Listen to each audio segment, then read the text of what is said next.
If you try to subvert and maim the constitution, you should be ejected in that house. And that's the reason as to why we are coming to reject you out of that office.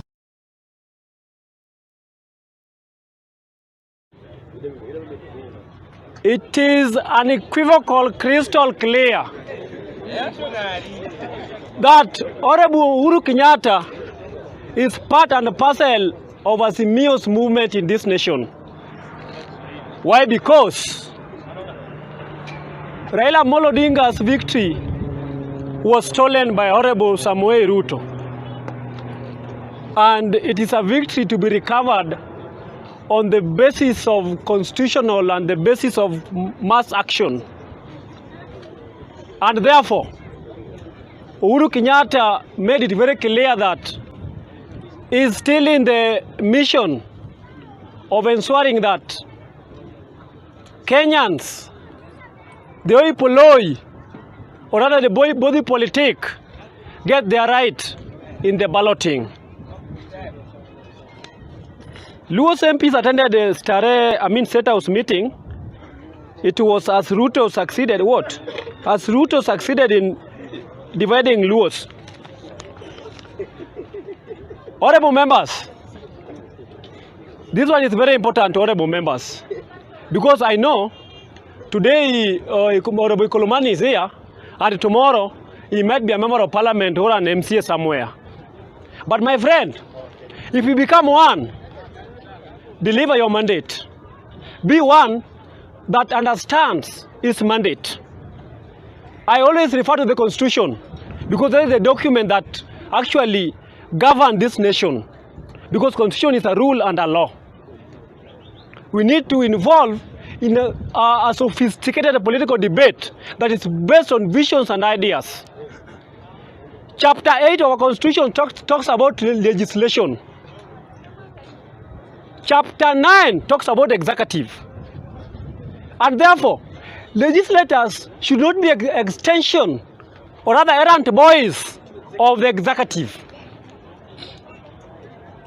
Honorable members who attended or rather visited William Ruto in his residential place, shame on you.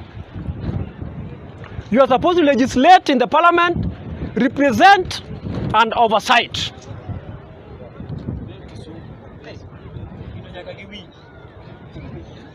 I would repeat it. Honorable members who went to state out to conspire or rather to connive with the legitimate government of Honorable William Samuel Ruto, please understand your mandate, because I know you are myopically or rather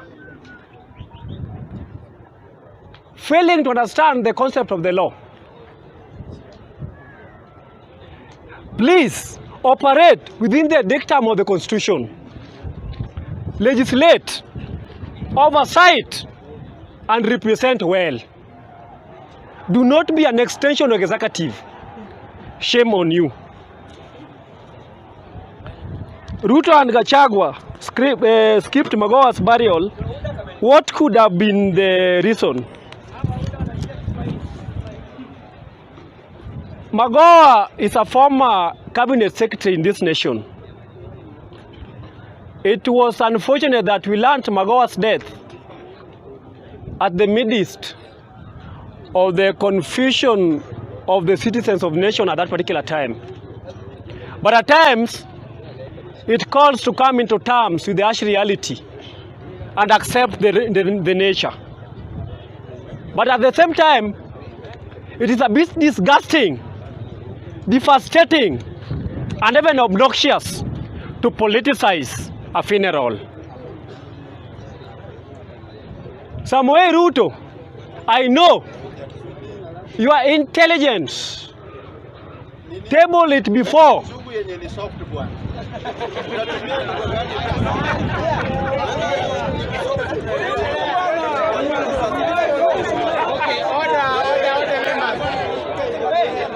Order. Honorable members, or you come talking to Samuel Ruto, not you. Honorable Ruto,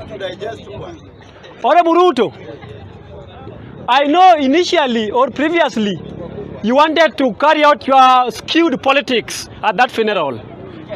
But unfortunately enough, it boomeranged.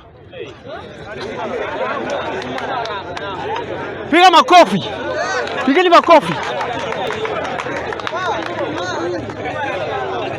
Boomerang means it backfired. Pigeni makofi. Pigeni makofi. So, Magoha is a hero because he dwelt eloquently in the field of academia. But academians are heroes, and he's even one of the heroes in our independence because he drew a lot of strategies for the good of this economy. And therefore,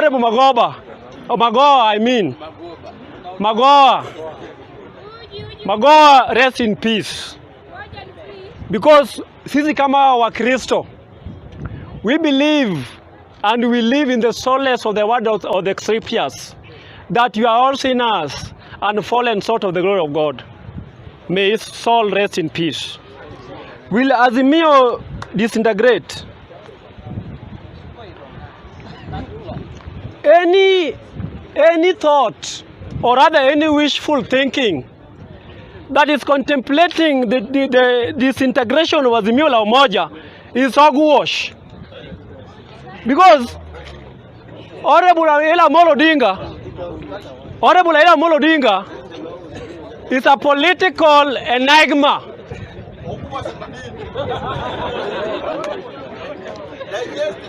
Hogwash should mean, I will repeat myself, any thought or rather any wishful thinking that someone might be thinking in that particular trajectory that Azimio la Umoja might disintegrate is nonsense. That is means hogwash in a good English, Queen's English. Because Honorable Raila Amolo Odinga is a political bulldozer, and he will bulldoze it, and he will bulldoze it until further notice. Raila the sixth. Pigeni makofi.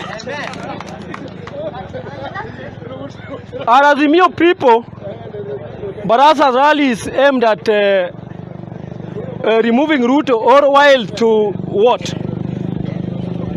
Wanabunge. Sisi ni wa Kenya, and we are patriots. We are in a destitute economy. Our economy is completely indigent, simply because of the inherited economic model that has been rolled out by Ruto's fraternity since 2013. Because Ruto is a political chatterland, as our president made it. It's a demagogue, or rather political megalomania. It's a demagogue because he promised, red and he delivers black. He promised white and delivers red. Therefore, Honorable Ruto is very deceitful and even disingenuous.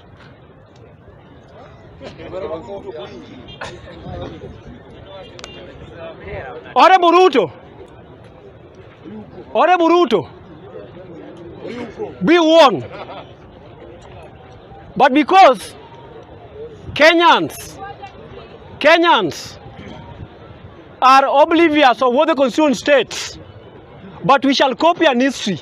History. In 1789, there was a great revolution in French that aggressively contribute to the nature of politics. The same time it happens in Yugoslavia, Sri Lanka, Namibia, Tunisia, and even Algeria. The next nation, or rather next country, is Kenya. We are moving to statehouse. I mean Kenya. I'm going to Kisungu Martin. We are moving to statehouse because our interest, our rights, our fundamental freedoms are not being served by this banana regime. And therefore, we stand at the pole to reject this banana regime. Pigeni makofi. Nikimalizia, Honorable Ruto, where you are, Kenyans are aware, we are informed, we are in an epoch of new consular dispensation. Because in 2010, few Kenyans and brilliant Kenyans and academians sat in Bomas to decongest, diffuse and rearrange the then constitution. And that is what the constitution states. If you try to subvert and maim the constitution, you should be ejected in that house. And that is the reason as to why we are coming to reject you out of that office. Because you are subverting, maiming, mutilating the constitution of 2010.